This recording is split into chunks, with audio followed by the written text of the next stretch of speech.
Chapter 251. The tension in the Oval Office was thick enough to cut with a knife. The air smelled of coffee and ink-stained documents scattered across Matthew Hesch's desk. His closest advisors stood around him, their faces grim, their voices hushed. Attorney General Whitaker sat across from Hesch. His fingers clasped together. Collins paced near the fireplace, running a hand through his hair. The latest reports had arrived, and they weren't good. "Mr. President," Whitaker began, his voice level but urgent. "We have confirmed reports that rogue elements in the military are moving into key positions around the city. Some police precincts have gone dark, and National Guard armories are being raided." Hesch inhaled sharply, his jaw tightening. "How many?" Collins looked up from the report he was scanning. "Enough to be a problem. If we don't act now, we lose control of the capital before midnight." Hesch leaned back in his chair, tapping his fingers on the desk. "And Royce?" Whitaker exhaled. "He's playing innocent. His public statement condemns violence, but intelligence reports indicate that he's coordinating with the order. He's waiting for the dust to settle so he can claim the presidency." Hesch clenched his fists. "So they failed to kill me, and now they're taking the city by force." Whitaker nodded. "That's exactly what's happening." Hesch took a deep breath, his mind racing through the possibilities. They needed to move fast. "Legal options," he said firmly, turning to Whitaker. "What do I have?" Whitaker sighed, flipping through the legal codes and precedents they had pulled from the archives. "We have two main paths. First, we invoke the Insurrection Act. That would allow you to deploy the military and take control of the capital. Second," Hesch asked, "declare martial law in Washington, D.C., and suspend civilian governance." Whitaker leaned forward. "It's drastic, but given the situation, I'd argue it's necessary." Hesch's expression darkened. "If I invoke the Insurrection Act, how quickly can the military mobilize?" Collins answered before Whitaker could. "The problem is, we can't trust all of them. We know some high-ranking officers are compromised. If we try to deploy regular forces without ensuring loyalty, this could blow up in our faces." Hesch rubbed his temples. "That means we federalize the National Guard first." Whitaker nodded. "That would give you a force you can control, at least in the short term. We secure the loyalists before the order consolidates power." Hesch slammed his palm onto the desk. "Then that's what we'll do." He stood abruptly. "Whitaker, draft the orders for both the Insurrection Act and a martial law declaration. I want them ready within the hour." Whitaker nodded and got to work. Hesch turned to Collins. "Call General Monroe. He's one of the few I still trust. Tell him I want the National Guard federalized and ready to deploy within the next 3 hours." Collins didn't hesitate. "On it." He rushed toward the telegraph office. Hesch took a deep breath, his eyes scanning the city through the window. This was it. The final battle for Amarathia had begun. April 13th, 1897.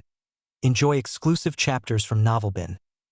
The city was unraveling. Gunfire rang out in the distance as rogue military officers and paramilitary units moved into position. Black smoke billowed from several locations: government buildings, police stations, even civilian businesses caught in the chaos.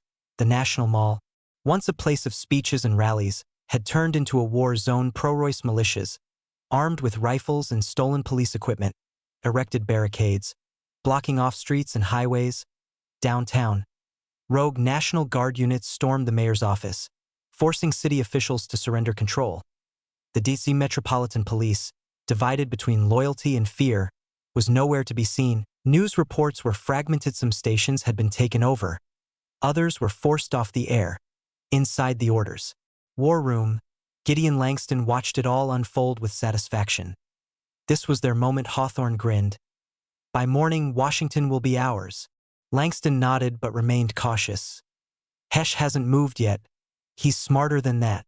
Just as he spoke, a telegraph report arrived, breaking: President Hesch declares martial law, federalizes National Guard. Langston's eyes darkened. "So he's making his move." Hawthorne clenched his jaw. "Then we strike first." April 13th, 1897. The White House Command Center. The White House basement had been converted into a makeshift war room. Military radios crackled, maps covered the walls, and officers rushed to coordinate responses. General Monroe, His uniform crisp but his face weary, saluted Hesh as he entered. "Mr. President," Monroe said, "the National Guard is mobilizing. We're securing the Capitol and key infrastructure. We've cleared out the compromised units." "Good," Hesh said. "I want checkpoints set up around the White House and all government buildings. No one comes in or out without clearance." Monroe nodded, understood. Hesh turned to Whitaker. "Martial law is officially declared?" Whitaker held up the signed documents. "Yes, sir, effective immediately." Collins, sweating despite the cold air, approached. "Mr. President, we just received intel. Langston's forces are moving toward the White House. They plan to storm it within the hour." Hesh's expression remained unreadable. He had known this was coming. "Then let them come," he said. "They want take it." April 13, 1897, as the sun set, Langston's forces advanced on Pennsylvania Avenue. Trucks filled with armed operatives, rogue National Guard defectors, and pro-Royce militia sped toward the White House, but they weren't the only ones ready. National Guard units, now fully federalized, had fortified the perimeter. Sandbags, machine gun nests, and barricades had been erected in record time. The moment the first truck crossed the line, all hell broke loose. Gunfire erupted. Bullets cracking through the night. Militants returned fire, taking cover behind abandoned vehicles. The White House, now under siege, stood as a beacon of resistance. Inside, Hesh and his advisors monitored the battle. Collins stood near a radio, relaying orders. Hesh turned to Monroe. "Hold the line." Monroe nodded. "We will, sir." April 13, 1897. Langston watched from a rooftop, binoculars in hand. The attack wasn't going as planned. The National Guard was holding firm. They hadn't crumbled like the order had hoped. Hawthorne swore, "This isn't working." Langston's grip tightened. "Then we go for the backup plan." Hawthorne turned to him, eyes narrowing. "You mean?" Langston nodded. "If we can't take the White House, we burn the whole damn city down." Hawthorne's face twisted into a grin. "Let's do it." April 13, 1897. The battle for Washington continues. The gunfire raged on. Washington D.C. drowning in chaos. Explosions rocked the city as the order's forces set fires and triggered sabotage operations. But Matthew Hesh stood firm, his eyes locked on the battle. This was a final test of his presidency. He would not let Amarathia fall. Chapter 252. The White House shook from the distant explosions, the muffled booms echoing through the fortified walls. Smoke curled into the sky as fire spread across the Capitol. The order had changed tactics. They weren't just trying to take the city anymore. They were trying to destroy it. White House War Room. Hesh stood at the center of the war room, his sleeves rolled up, sweat beading on his forehead. The siege had lasted through the night. The National Guard held firm, but the fight was far from over. "Report," Hesh demanded, his voice sharp. Collins wiped soot from his face, reading from a hastily written report. "We have full control of the National Mall, the Capitol is secured, and most of the White House perimeter is holding. But the enemy has shifted focus. They're setting fires, blowing up supply lines, and attacking infrastructure. Downtown is in flames." General Monroe slammed his fist onto the table. "This isn't just an attack, it's scorched earth. They'd rather burn Washington to the ground than let us win."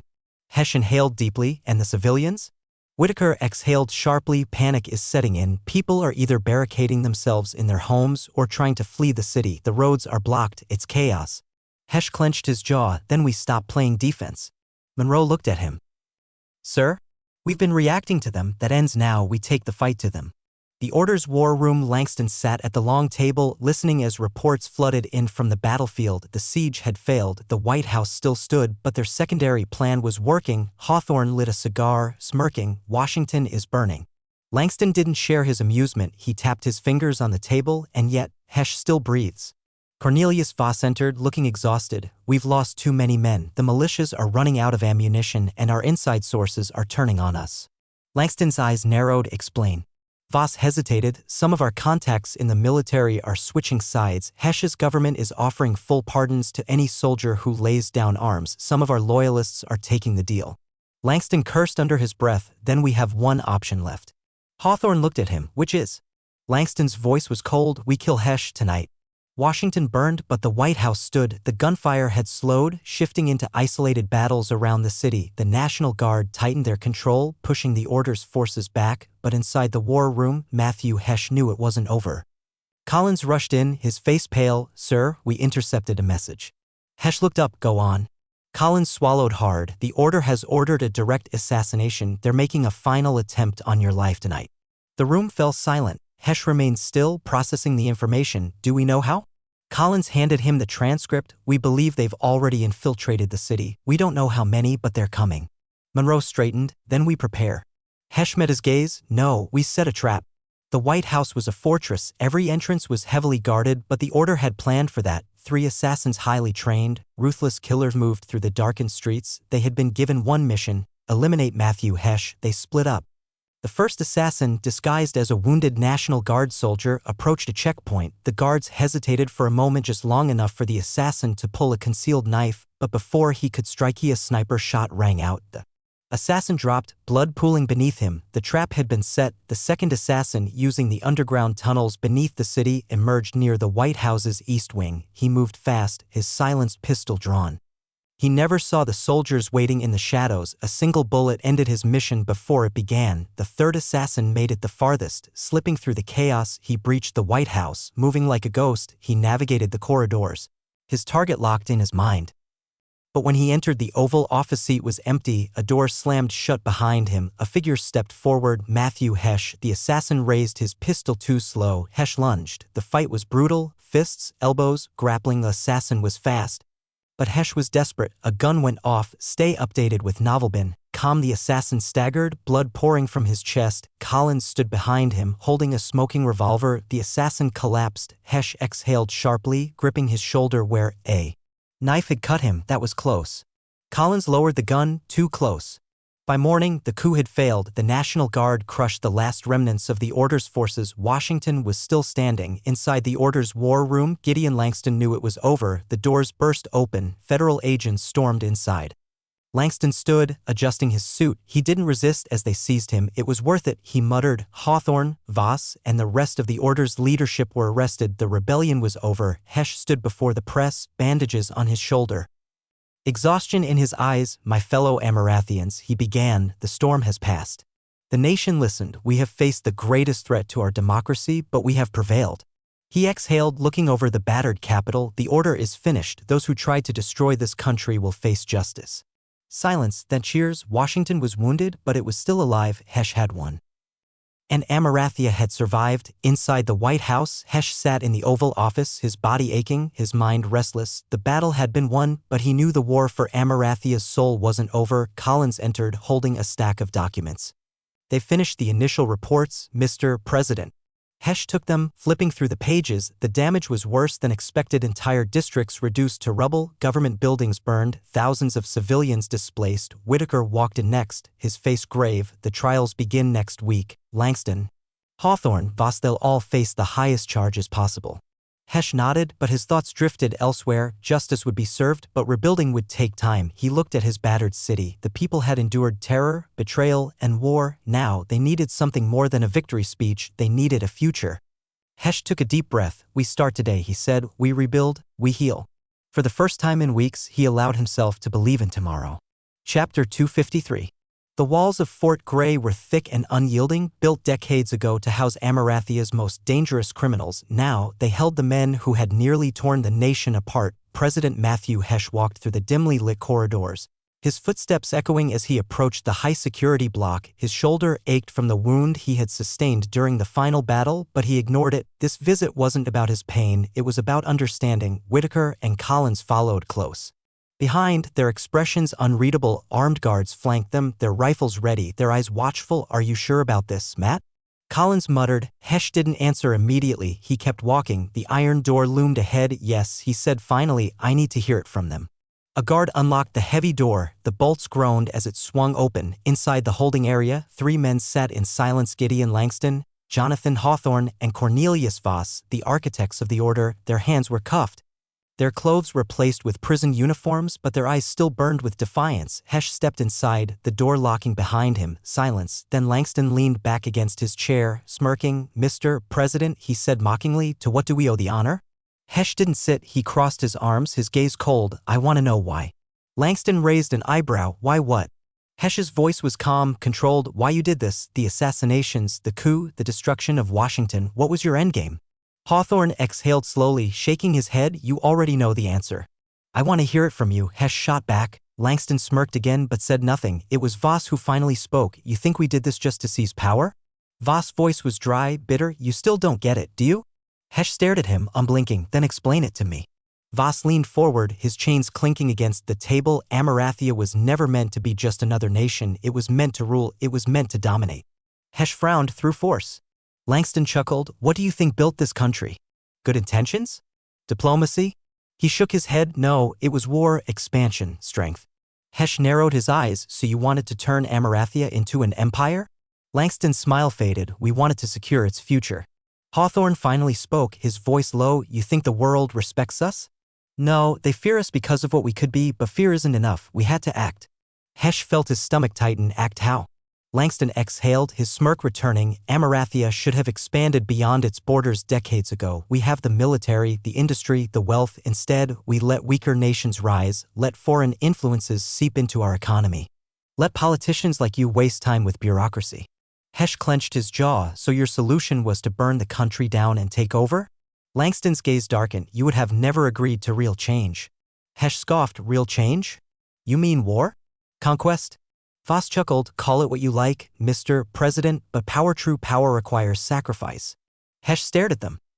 He had fought enemies before, but this was something different. This wasn't just a political coup, it was ideology. Hawthorne leaned forward. You think peace is sustainable? That Amarathia will remain strong by playing by the rules? You've already seen what happens when you hesitate. Look outside. Hesh, Washington is in ruins. We exposed how fragile your so-called democracy is. Hesh's hands curled into fists, and yet I'm still standing. Langston's smirk faded for now.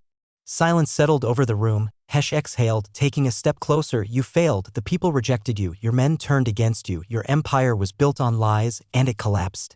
Langston didn't respond. Hesh turned to Voss. What would you have done if you won? Voss shrugged. Rebuilt Amarathia the right way, expanded our reach, controlled trade, strengthened the military. We wouldn't have let weak nations dictate terms to us.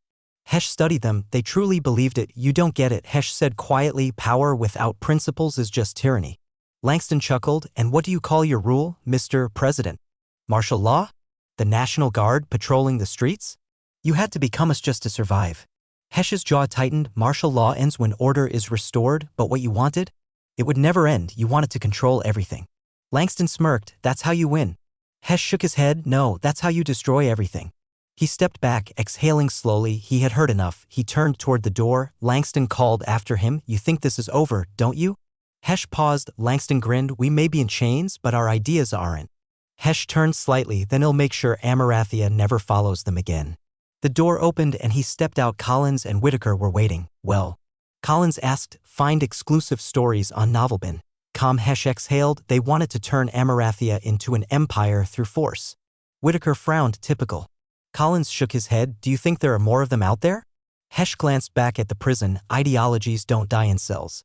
He clenched his jaw. But we make sure they never rise again.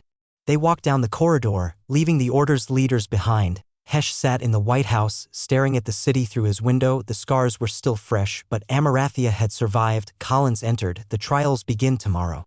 Hesh nodded. Good. Whitaker followed. We've arrested hundreds of their operatives, but Langston's right. Ideas don't die easily. Hesh took a deep breath. Then we do something they never could. Collins frowned. Which is? Hesh looked at them. We rebuild Amarathia not through war, but through unity. Whitaker raised an eyebrow. And if another group like them rises? Hesh's gaze was firm. Then well, be ready. He turned back to the window, the city stretching before him. The battle was over, but the fight for Amarathia's future had just begun, and he hopes that it would be the last of the Order. Chapter 254. November 5, 1897, the morning air was crisp as the city slowly pulled itself from the wreckage of war. Washington, D.C. was still scarred, burned-out buildings, shattered windows, and streets littered with debris, but there was a new energy coursing through the nation. Amarathia was ready to move forward, and today they would elect their leader. The final blow to Royce, the disqualification of Charles Royce, had come swiftly. Just days after the failed coup, evidence from the trials revealed his deep ties to the Order of the Phoenix Society. Bank records, intercepted messages, and testimonies from captured operatives painted an undeniable picture. Royce had been their chosen candidate. The riots, the election fraud, even the failed assassination, all of it had been orchestrated to install him as their puppet. Hesh's Justice Department moved quickly. On November 1, 1897, the Supreme Electoral Council ruled Royce ineligible to run for office. The integrity of our democratic process has then violated. The official statement read, Mr. Royce, having been implicated in treasonous activities, is disqualified from candidacy. The ruling was final. Royce was finished. His political career, his future gone in an instant, but the election would go on. With Royce out, the remaining candidates were weak, uninspiring, and inconsequential. A handful of minor politicians remained, men who had barely made an impact on the race. None of them had the influence, the recognition, or the leadership that Amarathia needed now. The people had already made their choice. Hesh was the only man left standing. The streets were filled with voters from coast to coast, millions of Amarathians lined up at polling stations, their ballots in hand. The chaos of the past weeks hadn't deterred them, it had only strengthened their resolve. We fought for this, one voter told a reporter. We almost lost this country, now we're taking it back. The newspapers reflected the mood. A vote for stability. Hesh expected to win by historic margins. Royce's downfall. How Amarathia rejected corruption. The people's verdict. A nation chooses its future. Everywhere, the sentiment was the same. This wasn't just an election, it was a statement. By nightfall, the outcome was undeniable. The votes were still being counted, but the trend was clear. Hesh was winning in a landslide, 87% of the vote, an unprecedented margin. His closest competitor, a low-profile senator who had barely campaigned, had less than 10. In Amarathian history, no election had ever been so decisive. As the results flashed across the country, celebrations erupted in the streets. The people had spoken. Inside the White House, Hesh stood in front of the mirror, adjusting his tie. The weight of the moment settled on him. He had fought for his life, for the nation's survival, and now Amarathia had chosen him to lead it forward. Collins entered the room, a grin on his face. You ready? Hesh exhaled, nodding. Let's do this. They walked to the East Room, where the press, officials, and military leaders had gathered. The room fell silent as Hesh stepped forward. He looked at the cameras, the millions of eyes watching across the country. Then he began. My fellow Amarathians, he said. His voice strong, steady. Tonight, you have made history. A pause. You have chosen unity over division, strength over fear, democracy over tyranny. The crowd erupted in applause. Hesh continued, not long ago, this nation stood on the edge of destruction. Washington burned. The streets were filled with chaos. Enemies conspired against us from the shadows, but you, the people, refused to let Amarathia fall.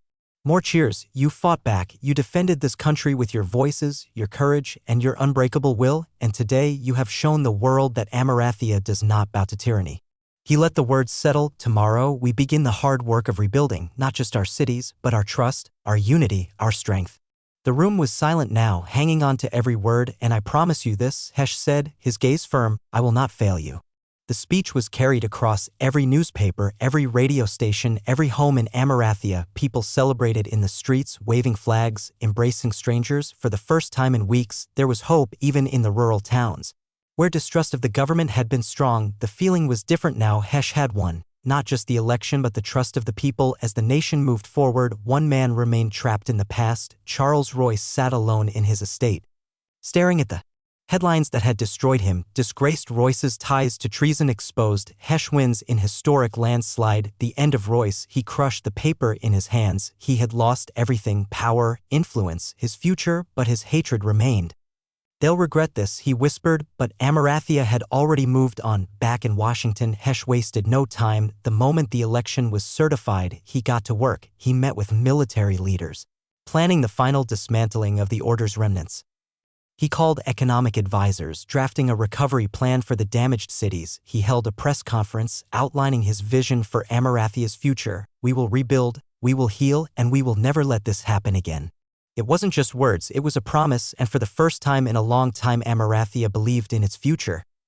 While the nation celebrated, the battle was far from over. Deep within the ruins of Washington, in the forgotten corridors of power, remnants of the order still schemed.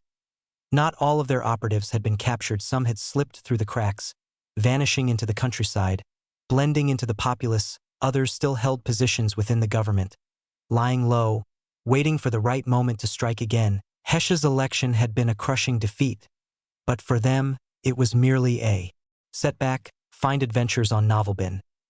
Calm somewhere in Amarathia, in a dimly lit basement beneath an abandoned warehouse. A group of men gathered around a wooden table, their faces obscured by flickering candlelight. One of them, an aging figure with silver hair, leaned forward. Langston and Hawthorne may have fallen, but the fight is not over, he said in a hushed but determined tone. A younger man scoffed. Hesh has dismantled everything. Our networks are in ruins. Our funding is gone. The older man's expression darkened. We rebuild. We adapt. We've operated in the shadows before. We will do so again. This government may think it has won, but history has shown that true power never dies. It simply waits. Silence filled the room as they exchanged knowing glances. The order was wounded, but not dead, and they would return. Chapter 255. The battles had been fought. The war had been won. But for Matthew Hesh, the most important thing in the world wasn't the presidency. It was his family. As the morning sun rose over Washington, Matthew stepped out of the White House, for the first time in weeks without an armed escort beside him. The city was still rebuilding, workers repairing damaged buildings, citizens sweeping debris from the streets, and soldiers standing guard in key locations. But today wasn't about politics. It was about something far more important. He was going home, experience new tales on Novelbin. Calm, unlike past presidents, Hesh had never lived in the White House. He wanted his family safe, away from the chaos. Instead, Amber and the children remained in a sprawling estate on the Newport coast, nestled between towering cliffs and the roaring Atlantic. The house was modest compared to the palatial summer homes of the elites, but to Hesh, it was paradise. As the car approached the driveway, Matthew took a deep breath, his heart pounding in his chest. For months, he had fought to protect Amarathia, but today, he was just a husband and father. The car pulled up to the house before he could knock. The front door burst open. Amber stood there, holding their newborn daughter in her arms. Her golden brown hair was tied back, and though her eyes were tired, they were filled with warmth. "And Matthew?" she whispered, as if she couldn't believe he was really standing there. Matthew exhaled. "Amber." Before he could say another word, she threw her arms around him. He held her tightly, ignoring the aches in his body from months of battle, ignoring the weight of the world on his shoulders. For the first time in months, he felt at home. "I missed you," she murmured. He closed his eyes. "I missed you too." A soft giggle from behind them made Matthew pull back. Maverick, their 4-year-old son, stood on the porch, grinning up at him. His dark hair was messy, and his little hands clutched a wooden toy ship. "Daddy!" Matthew knelt down, arms wide open. "Come here, buddy."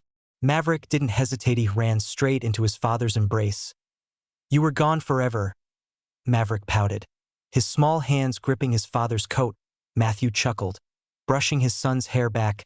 "I know, buddy, but I'm home now." Maverick pulled back, his eyes shining. "Do you want to see my baby sister?" Matthew's heart clenched. He had missed her birth, one of the greatest regrets of his life. But now, she was here, and so was he. He stood and turned back to Amber, who smiled softly as she held out the tiny bundle in her arms. "She's been waiting to meet you," she whispered. Matthew carefully took his daughter into his arms, cradling her against his chest. She was so small, so fragile. Her tiny fingers curled against his coat as she let out a soft sigh in her sleep. "Sophia." Amber's voice was barely above a whisper. Matthew looked up, his throat tightening. "Sophia?" Amber nodded. "That's her name." Matthew let out a slow breath, a rare smile spreading across his face. "She's beautiful," he murmured. Amber leaned against him, her head resting on his shoulder. "She's ours." For the first time in what felt like forever, Matthew didn't feel like a president. He wasn't thinking about war, politics, or the dangers still lurking in the shadows. He was just a father, a husband, a man holding everything he loved in his arms. The day was spent as a family, something he hadn't done in months. Maverick was eager to show his father everything: his drawings, his toy ships, even the beach behind the house where he had discovered a sea monster. Amber laughed as Matthew helped Maverick build a sandcastle near the water. "See, Daddy? It's the strongest castle ever." Matthew chuckled. "It sure is, buddy." As the afternoon stretched on, they sat together on the porch, sipping warm cider, watching the waves crash against the cliffs. Sophia slept peacefully in Amber's arms while Maverick played in the yard, pretending to be a great admiral commanding his fleet. Matthew felt a rare sense of peace settle over him. It was a stark contrast to the past month, the bloodshed, the betrayal, the near-death experiences, but here, in the quiet of Newport, he allowed himself to believe that maybe, just maybe, Amarathia would be okay, that his family would be safe, that this future was worth everything he had fought for. As the sun began to set, Amber watched Matthew carefully. "You're thinking about it again, aren't you?" she asked softly. Matthew glanced at her. "Thinking about what?" She tilted her head. The war, the order, the things you want say out loud. Matthew sighed, rubbing his temples. It's not over, Evie? She nodded, shifting Sophia in her arms. I know. Silence stretched between them before Amber reached for his hand. But today you're here with us, and that's enough. Matthew stared at her for a long moment, then squeezed her hand. For today, it was enough. For today, he would allow himself to be just a husband, a father, a man holding his family close. Tomorrow, he would return to the fight, but tonight. He held his daughter against his chest, listened to his son's laughter, and watched the woman he loved smile, and for the first time in a long time he allowed himself to dream of peace. Amber rocked Sophia softly, humming a quiet tune, while Maverick lay beside his father on the porch steps, staring up at the sky. Daddy, Maverick whispered, pointing at the stars beginning to twinkle above. Do you think the stars are watching us? Matthew smiled, ruffling his son's hair. Maybe, buddy, maybe they're watching over us, keeping us safe. Maverick yawned, his little body relaxing against his father's side. Then I hope they never go away. Matthew tightened his grip around him, looking toward the ocean. Neither do I, son, neither do I. This was it. Chapter 256. November 9th, 1897. Newport, Amarathia. The sun had barely begun to rise when Matthew Hesh opened his eyes. He lay in bed, listening to the distant sound of waves crashing against the cliffs. For the first time in months, there was no gunfire. No urgent knocks on his door, no intelligence reports filled with death and destruction, just peace. Find exclusive stories on Novelbin. Calm. Amber was still asleep beside him, Sophia curled up in her arms, breathing softly. Matthew smiled, brushing a stray strand of hair from Amber's face. He had missed waking up next to her, missed hearing the quiet rhythm of their home. He gently slid out of bed, careful not to wake them, and stepped onto the balcony. The morning air was crisp, carrying the scent of salt and the faintest hint of autumn. Below, the vast Atlantic stretched endlessly, the water shimmering in the first light of dawn. Behind him, the door creaked open. Daddy. Matthew turned, finding Maverick standing there in his pajamas, rubbing his sleepy eyes. Matthew crouched, opening his arms. Hey, buddy, you're up early. Maverick waddled over, leaning into his father's embrace. Did you leave again? Matthew's heart ached at the question. No, buddy, I'm here. Maverick yawned and nuzzled into his father's shoulder. Good. I don't want you to leave again. Matthew held him tightly. I'm not going anywhere today. Maverick grinned sleepily. Can we go see the sea monster? Matthew chuckled. Only if you promise to protect me from it. Maverick gasped dramatically. I'll fight it with my sword. Matthew ruffled his son's hair. Then I feel much safer already. Maverick wiggled excitedly. Come on, Daddy, before it hides again. With a laugh, Matthew hoisted his son onto his shoulders and carried him down to the shore. Amber stood on the porch, watching as Matthew and Maverick played near the water's edge. She smiled. Feeling a warmth in her chest that had been missing for too long, Sophia stirred in her arms, letting out a small, content sigh. Amber pressed a gentle kiss to her daughter's forehead, whispering, Your daddy's home. Matthew eventually made his way back up the beach, Maverick running ahead, waving a stick like a sword. Amber smirked as she watched them. Did you defeat the sea monster? Maverick puffed out his chest. Of course. Daddy and I fought bravely, and it ran away. Matthew wiped a bit of sea spray from his face. It put up a good fight, but Maverick was too strong for it. Amber laughed, shaking her head. Well, I'm glad to know our coast is safe. She gestured toward the house. Breakfast is ready. Come inside before you two freeze. Inside, the smell of fresh bread and coffee filled the air. The fireplace crackled softly, casting a warm glow across the room. Matthew sat at the table, Maverick on one side and Amber on the other, Sophia resting in her bassinet nearby. For the first time in a long time, it felt normal. They ate together, laughing as Maverick recounted his latest adventures, while Sophia dozed peacefully. At one point, Amber reached across the table, resting her hand on Matthew's. It's good to have you home. Matthew squeezed her hand. It's good to be home. After breakfast, Matthew and Maverick ventured into the garden, while Amber rocked Sophia in the shade. The boy ran around with endless energy, pretending to be a knight on a grand quest. Matthew watched him fondly. You're getting faster, buddy. Maverick grinned. I have to be. What if another sea monster shows up? Matthew laughed. Then we'll be ready. As the afternoon stretched on, the family sat together on the porch, sipping warm cider. Amber leaned against Matthew's shoulder. I wish we could freeze time, just for a little while. Matthew exhaled, pressing a soft kiss to her hair. Me too. For a long time, they sat in comfortable silence, watching Maverick chase the falling leaves. It was perfect, but deep down, Matthew knew it couldn't last forever.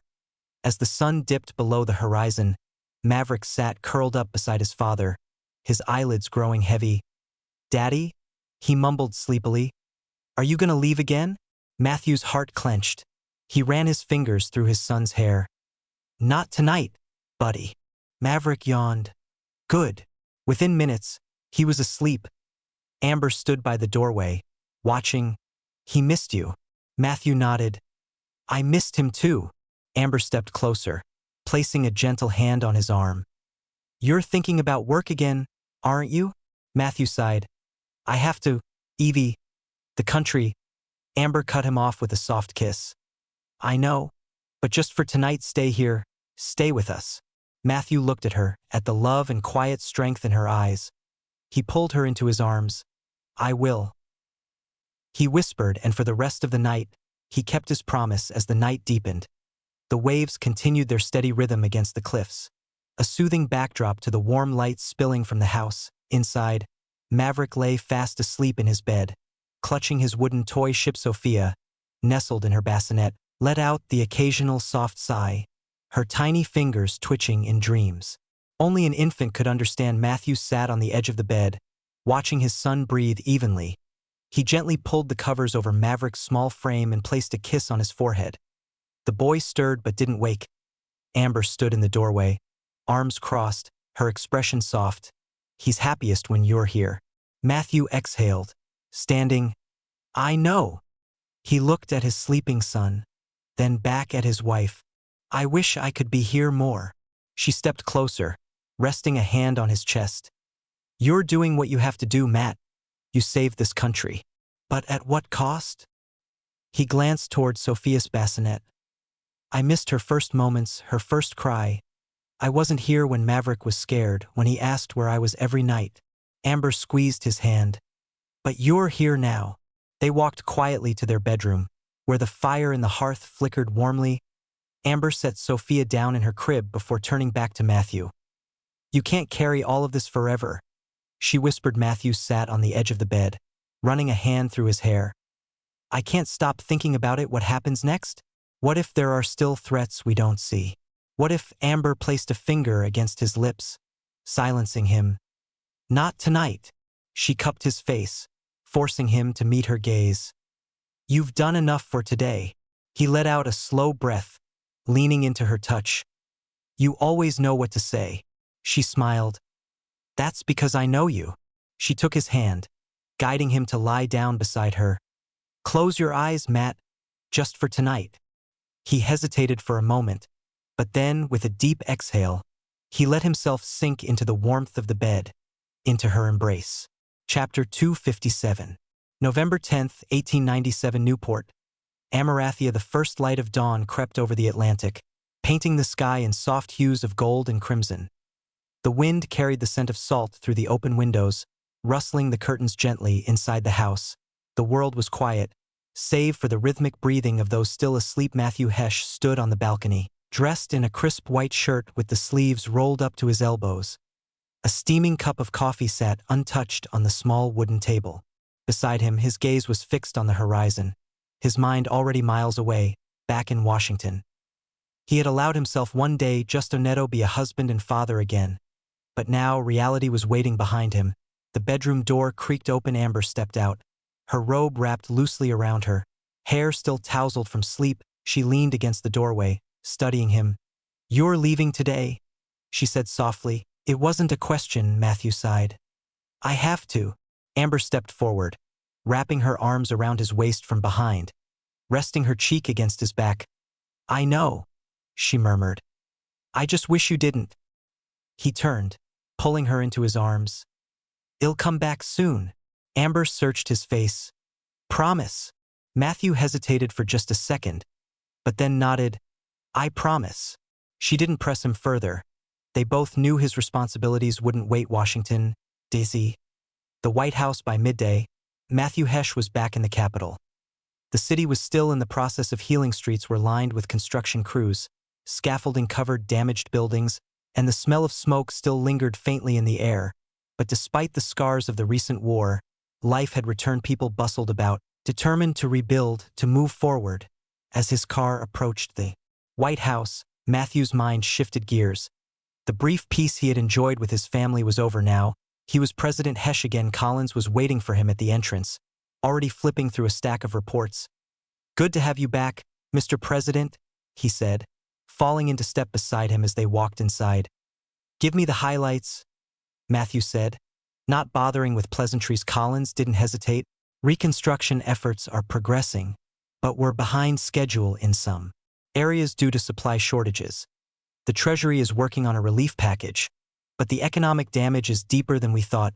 Public confidence is high, but there are pockets of unrest. People who think we aren't doing enough, or that we're doing too much." Matthew nodded, taking it all in. "And the remnants of the order?" Collins' expression darkened. "We've rounded up most of their leadership, but some operatives are still unaccounted for. Intelligence suggests they're lying low, possibly reorganizing. The concern is that they might have sympathizers in the government." Matthew's jaw tightened. "Do we have names?" Collins hesitated, then handed over a file. "Preliminary suspects. Some of them hold minor positions in law enforcement, a few in local governments, nothing concrete yet, but it's a start." Matthew flipped through the file as they entered the Oval Office. "We need to root them out before they get the chance to strike again." Collins nodded. "Already working on it. I've got Whitaker drafting new security protocols. Speaking of which, he's waiting for you in the Situation Room." Matthew set the file down. "Let's go." Attorney General Whitaker stood at the head of the long table, briefing a room full of top military and intelligence officials. Maps and reports were spread out across the surface, detailing the latest findings on the order's remaining operatives. As Matthew entered, the room fell silent. "Mr. President," Whitaker greeted, motioning to a seat, "we've been going over intelligence reports regarding the order's remnants." Matthew sat, his gaze scanning the room. "What do we know?" A military officer, General Monroe, cleared his throat. "Sir, while most of their leadership has been captured or killed, their network isn't entirely dismantled. We believe some factions are still operating in the shadows, possibly waiting for an opportunity to strike again." Matthew exhaled sharply. "Where are they concentrated?" Whitaker tapped a folder. "Scattered across the country. Some fled to rural strongholds, others have blended back into society. We've identified a few possible meeting points, but we need more time to confirm." Matthew nodded. "Then we need to increase pressure. We can't afford to let them regroup." Collins interjected. "We also have to consider the political angle. If we come down too hard, some will accuse us of overreach. We need to be precise, surgical." Matthew's expression remained unreadable. "I don't care about optics. I care about ensuring this never happens again." The room was silent for a moment before Whitaker spoke again. "We can authorize expanded intelligence operations, infiltrate what remains of their network, track down anyone who's still loyal to them." Matthew leaned forward, his fingers steepled. "Do it. I want results by the end of the month." "Yes, sir." The day had been long, filled with meetings, briefings, and decisions that would shape the nation's future. As the last of his advisors left, Matthew sat back in his chair, exhaling heavily. The weight of the presidency had never felt heavier.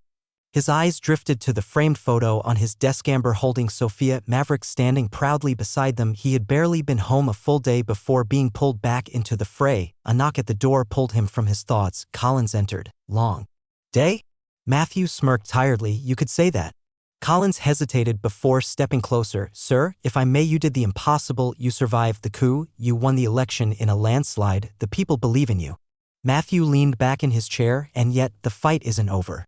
Find adventures at Novelbin." Collins sighed. "It never will be, not completely, but you have the chance to rebuild something stronger than before." Matthew looked at him for a long moment before nodding. "Then let's make sure we do it right." Collins smiled. "We will, sir." As Collins left, Matthew turned his gaze back to the city outside. Washington was still scarred, but it was healing, and so was he. Tomorrow, the fight would continue, but tonight, he allowed himself one brief moment of satisfaction. Amarathia had survived, and under his leadership it would thrive. Chapter 258. Aboard the USS Amarathia, the vast Pacific stretched endlessly in every direction, the deep blue waters shimmering under the winter sun. The USS Amarathia, the pride of the Amarathian Navy, cut through the waves with quiet, unrelenting power. Behind it, the Pacific Fleet sailed in formation, an unmistakable display of strength and diplomacy. Matthew Hesh stood on the deck, the sea breeze ruffling his coat as he gazed at the horizon. The journey to Japan had been long, nearly a month at sea, but necessary. The Empire of Japan was preparing for a historic transition. Emperor Meiji, who had led Japan through decades of modernization, was stepping down due to failing health. His son, Crown Prince Yoshihito, would soon ascend the throne. It was a moment of great significance, not just for Japan but for the world, and Amarathia needed to be there. Matthew knew this visit wasn't just about ceremony, it was about securing Amarathia's influence in the Pacific. With the remnants of the order still lurking in the shadows, he needed allies, strong ones, behind him. A small voice broke the silence. "Daddy, are we there yet?" Matthew turned to see Maverick standing beside him, his small hands gripping the railing as he squinted at the endless ocean. "Not yet, buddy," Matthew said with a smile. "We still have a few days to go." Maverick groaned. "It's taking forever." Matthew chuckled.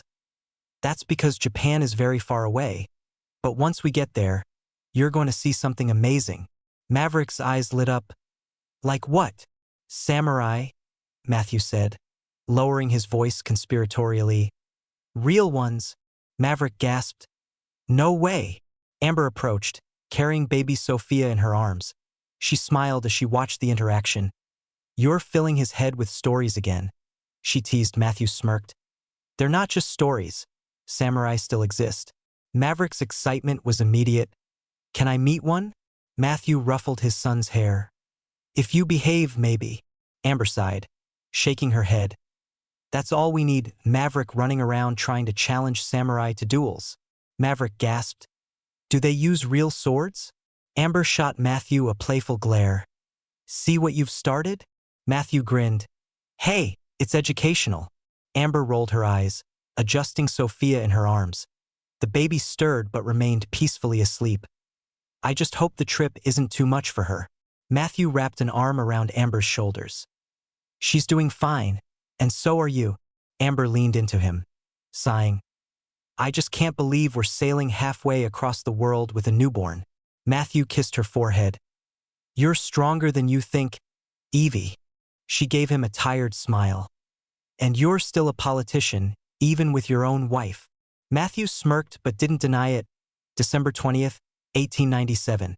As the USS Amarathia drew closer to Japan, the fleet received word that Japanese naval vessels were approaching to escort them into Tokyo Bay. Matthew stood in the command center, watching as the officers relayed messages back and forth. Admiral Parker, the commander of the Pacific Fleet, stepped beside him. "They're sending a full escort," Parker said, nodding at the incoming ships. "The Japanese are taking this visit seriously." "They should," Matthew replied. "This is the first time an Amarathian president has ever set foot in Japan. It's a big deal for both of us." Parker nodded. "We'll maintain a tight formation as we enter Tokyo Bay. No risks." Matthew appreciated the caution. Though Japan was an ally, foreign visits always carried a level of uncertainty, especially when Amarathia's enemies were still out there, hours later.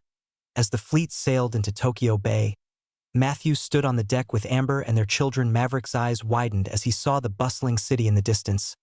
"Look at all the boats," he exclaimed. Amber held Sophia close, her expression a mix of awe and apprehension. "It's beautiful," she admitted. "Continue reading." Stories on Freeweb novel. Matthew nodded. Japan had changed drastically in the past few decades. The once isolated nation had embraced modernization, and now it was a rising power. As the ship slowed, Japanese officials approached in smaller boats, preparing to guide them to the port. The moment had arrived. December 21st, 1897, Tokyo. Japan. The city was alive with excitement. Thousands of people lined the streets as Matthew and his family disembarked. Flanked by Amarathian and Japanese officials, Matthew adjusted his suit, scanning the crowds. The Japanese people were curious but respectful, many bowing as he passed at the Grand Imperial Palace. They were greeted by high-ranking officials and dignitaries. The air buzzed with formality, the weight of tradition heavy in the atmosphere. Then, the moment came. The massive doors opened, revealing Emperor Meiji himself. Though frail, he carried himself with dignity. Beside him stood Crown Prince Yoshihito, the the future of Japan. Matthew stepped forward, bowing respectfully. Your Majesty, it is an honor. The Emperor studied him before giving a slow nod. President Hesh Amarathia has traveled far to be here. Matthew smiled, and we do so as friends. The Emperor motioned for them to sit, and as they settled, the conversations began. For hours, they discussed the future trade, military cooperation, and the evolving world order. Japan was expanding its influence, just as Amarathia was. And both nations knew the value of a strong alliance. Later that evening, a grand banquet was held in their honor. The dining hall was filled with the elite of Japanese society, the scent of expertly prepared dishes filling the air. Amber, dressed in an elegant kimono gifted to her upon arrival, sat beside Matthew. This is incredible, she whispered. Matthew nodded, raising his glass in a toast as he addressed the room. To Japan, he said, to the new emperor, and to the friendship between our nations. Glasses clinked, and a wave of applause followed. Maverick, sitting beside them, leaned close. Did you see any samurai yet? He whispered eagerly. Matthew chuckled. Not yet, buddy, but the night is still young. After the succession ceremony, you'll find one samurai around since they are prevalent here in the capital. Amber added, yay. That's a promise. Chapter 259. December 25, 1897 Tokyo, Japan. The Imperial Palace. The morning air in Tokyo was crisp and cool, carrying with it the distant chime of temple bells and the murmur of the city awakening. The streets leading to the Imperial Palace were lined with banners bearing the chrysanthemum crest of the Japanese imperial family. Soldiers in immaculate uniforms stood at attention along the road, ensuring the safety of the most significant gathering of world leaders in recent memory inside the palace. Preparations for the succession ceremony were nearing completion. A vast hall adorned with golden tapestries and delicate paper lanterns awaited its honored guests. The ceilings, painted with elegant scenes of cranes and cherry blossoms, cast an air of reverence over the space. Matthew, Hesh, and Amber arrived at the palace in a traditional Japanese carriage, drawn by black stallions decorated with golden fittings. As they stepped out, they were greeted by a sea of officials dressed in regal attire. The men wore dark, embroidered mantsuki, while the women were draped in exquisite silk kimonos. A palace attendant bowed deeply. President Hesh, Lady Hesh, welcome to the imperial succession ceremony. The emperor is honored by your presence. Matthew returned the bow respectfully. It is an honor to witness this moment in history. Amber, carrying Sophia in her arms, smiled warmly. Maverick, dressed in a small but finely tailored suit, clutched his father's hand, his eyes darting around in awe. As they entered, they joined an assembly of dignitaries from around the world. The grand chamber was filled with the most powerful men and women of the era. To the right, the Emperor of China, dressed in a deep red dragon robe, conversed with the King of Korea, both leaders taking their seats near the front. The Prime Minister of Great Britain, the President of France, and various envoys from Germany, Russia, Austria, and Spain sat in carefully arranged sections, their presence signaling the global importance of this event. Matthew exchanged nods with some of them, aware that beyond the grandeur, this was also a stage for diplomacy. A low, steady drumbeat echoed through the hall, signaling the commencement of the ceremony. The large doors at the far end of the chamber slowly opened, revealing a procession of court officials carrying sacred objects on lacquered trays. The attendees stood as Emperor Meiji, frail but regal, was carried in on a palanquin. His dark silk robes bore golden embroidery of the imperial chrysanthemum, and his expression remained composed despite his weakening health, enjoying new adventures at Freeweb novel. Following behind him was Crown Prince Yoshihito, dressed in a flowing white and gold robe, his posture straight, his face impassive. At 26, he was stepping into a role that would define the future of Japan. The sacred objects were placed before the throne. 3 legendary artifacts known as the imperial regalia of Japan, the Kusanagi no Tsurugi, the sword symbolizing valor, the Yasukani no Magatama, the jewel symbolizing benevolence, and the Yada no Kagami, the mirror symbolizing wisdom. These relics, said to be gifts from the gods, were essential in legitimizing the new emperor's rule. A hush fell over the room as a Shinto priest stepped forward. He held an ornate scroll and began chanting a series of sacred verses, the hall filled with the scent of burning incense as monks in flowing robes beat ceremonial drums. Matthew stole a glance at Maverick, who was watching the proceedings with wide eyes, utterly fascinated. Are they real magic swords? Maverick whispered to his mother. Amber smirked. Some say they hold divine power, but they are symbols, Maverick, very important ones. Maverick nodded as if absorbing a great lesson. As the chanting ceased, Emperor Meiji raised his hand and the chamber stilled. His voice, though weak, carried across the room. My time as Emperor of Japan draws to its close, he announced. I have guided this nation through an age of change, of progress, and of trials. It is now time for my son, Crown Prince Yoshihito, to lead Japan into the future." A low murmur swept through the crowd as the transition was spoken into existence. He turned toward his son, who stepped forward and knelt before the sacred regalia. The Grand Chamberlain of the imperial household stepped forward with a golden seal, the official mark of imperial authority. "From this moment forth, by divine right, Crown Prince Yoshihito shall ascend as the Emperor of Japan," the Chamberlain declared. He placed the seal into Yoshihito's hands, followed by the jewel and the mirror. While attendants placed the sword before him, Yoshihito took a deep breath before rising. "I, Yoshihito, humbly accept the divine responsibility bestowed upon me," he said firmly. "I vow to protect this land, to honor the spirits of our ancestors, and to lead Japan with wisdom and strength." The declaration was met with a deep, synchronized bow from every Japanese official present. The foreign dignitaries, including Matthew, nodded in solemn acknowledgement. Once the formal rites were complete, the guests were led into a vast banquet hall. The celebration was a mix of tradition and diplomacy as Japanese nobles conversed with Western statesmen over delicately prepared sushi, roasted meats, and rice wine. Matthew was seated near the new emperor along with key figures from China and Korea. "We stand on the brink of a new era," Yoshihito said, turning to Matthew. "Japan has embraced modernity, but we must navigate it carefully. I believe Emirathia and Japan can walk this path together." Matthew nodded. "Our nations are growing, and the world is changing rapidly. The alliances we forge now will define the future." The emperor sipped his tea. "Then let us ensure our alliance is one of mutual respect and strength." Amber, sitting nearby, conversed with members of the Japanese court, while Maverick, having finished his meal, whispered excitedly, "Did you see them, Daddy?" he asked. "See what?" "The samurai. There were some outside the palace. They were guarding the ceremony." Matthew chuckled. "I told you there would be samurai." Maverick grinned, satisfied. "So that's how they looked, huh?" "They were different from the book." Bang. Chapter 260. The sharp crack of a gunshot shattered the air, sending a ripple of panic through the grand banquet hall. The sound echoed off the ornate wooden beams, the initial moment of silence stretching unbearably before chaos erupted. Matthew Hesch's instincts took over in an instant. His Secret Service detail, positioned strategically throughout the hall, sprang into action. Agents swarmed around him, forming a protective barrier as another gunshot rang out. "Get down." One of the agents barked, shoving Matthew behind an overturned banquet table. Amber gasped, instinctively shielding Sophia in her arms as another agent grabbed Maverick and pulled him to safety. Screams filled the hall. Dignitaries scrambled for cover, appending chairs and spilling plates of half-eaten food onto the polished floor. The emperor's personal guard moved swiftly, forming a defensive line around Yoshihito. The young emperor was ushered away by his retainers, disappearing behind a set of massive wooden doors as the palace security locked them shut. A third gunshot, this time closer. The attack wasn't over. Matthew pressed his back against the table, his heart pounding, his mind raced. Was it the order? Foreign radicals? Or rogue factions within Japan itself?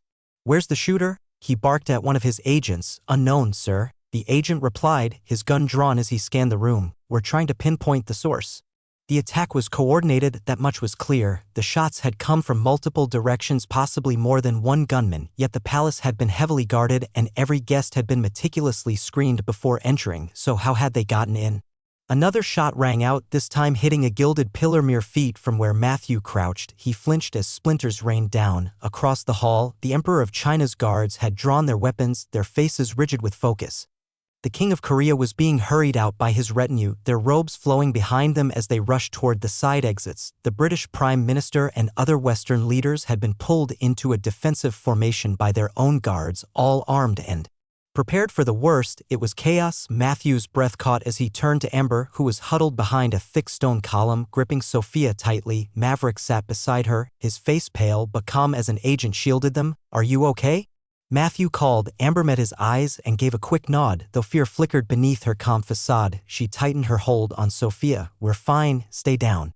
But Matthew knew he couldn't just stay down. A loud crack split the air this time, not from a gunshot, but from a shattering window above. Someone yelled. Matthew looked up. A dark figure perched along the wooden rafters, their silhouette barely visible against the dim lighting. The shooter had positioned themselves above the banquet hall, using the traditional architecture to stay hidden. Matthew's agents immediately opened fire, their bullets tearing into the rafters. The assassin moved. With alarming speed, dropping from the beams in a blur, they landed on a side balcony, rolling to their feet before bolting toward an open corridor. "Take them down," one of Matthew's agents roared. A group of Japanese guards surged forward, swords drawn.